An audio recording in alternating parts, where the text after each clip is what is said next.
जेव्हा सुग्रीव रणभूमीच्या ठिकाणी आपलं कौशल्य आपलं सामर्थ्य पणाला लावू लागले त्यावेळेला फणवस नावाचा जो त्या ठिकाणी वीर आहे त्यानं ज्या वेळेला सुग्रीवाचा विधान साधलं सुग्रीवाच्याकडे पाहून विधान साधलं त्यावेळेला सुग्रीवानं शिक्षण केला आणि एकाच वेळेला 7 वृक्ष त्या ठिकाणी उगवले आणि त्या 7 वृक्षाचा आदर त्या फणवस नावाच्या वीरावर केला आणि काय केलं त्याला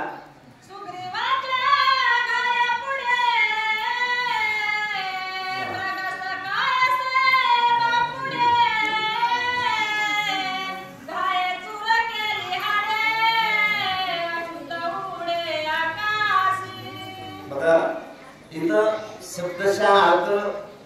सुग्रीवाच्या पुढं फणवस नावाचा वीर काही बोलू शकत नाही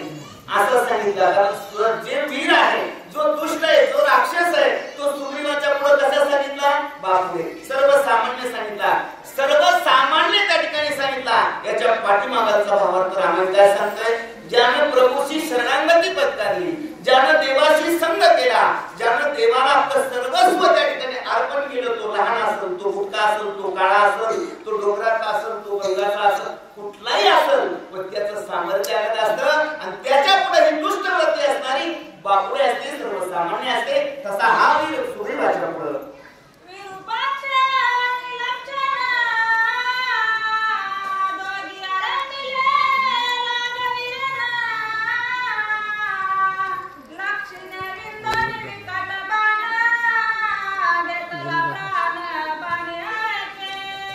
विरूपाक्ष नावाचा वीर समोर आला आणि विरूपाक्षाच्या समवेत कोण युद्ध करू लागलं योगा शब्द आला आणि मग त्या लक्षाने जेव्हा विरूपाक्षाकडे पाहिलं आणि आता विरूपाक्ष असणारा रण करतोय आणि तो आपल्यावर विनाश साधतोय अशी अवस्था पाहिल्याबरोबर आपलं सामर्थ्य आपला पराक्रम त्या ठिकाणी त्या लक्षाने नियोजित केला आणि काय करतोय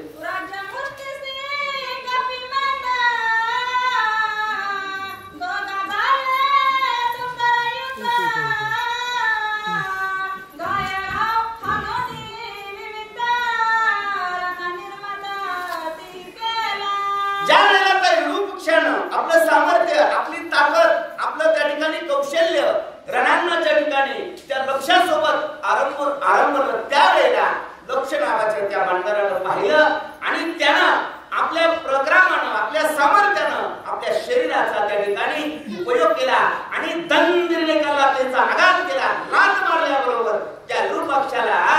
काय झाली मूर्छागत अवस्था प्राप्त झाली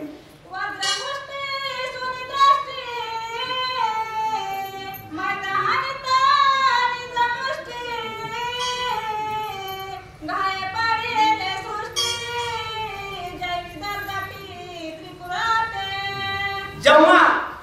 घाय आणला जेव्हा आघात केला त्यावेळेला त्या आघातानं त्याच्या सर्व अंगाची दहापता झाली आणि तो ढाळातरी पडला सृष्टीवर पडला डोळे पांढरे केले आता काय करावं अशी अवस्था त्या विरूपाक्ष असणाऱ्या वीराची झाली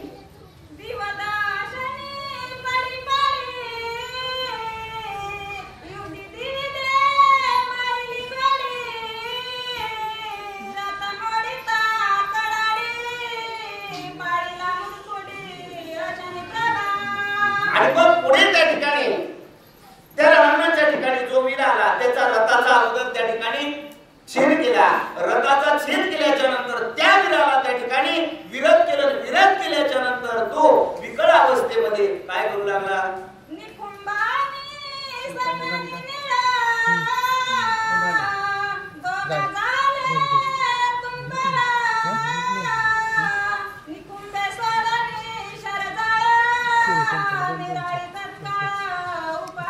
आता निकुंभ नावाचा वीर आणि नीळ नावाचा वीर यांच्यामध्ये युद्धाला आरंभ झाला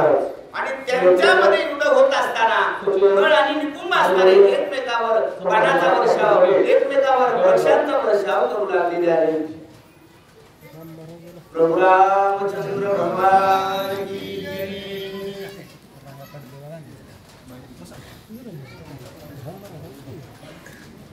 काय झालं कुठे गेले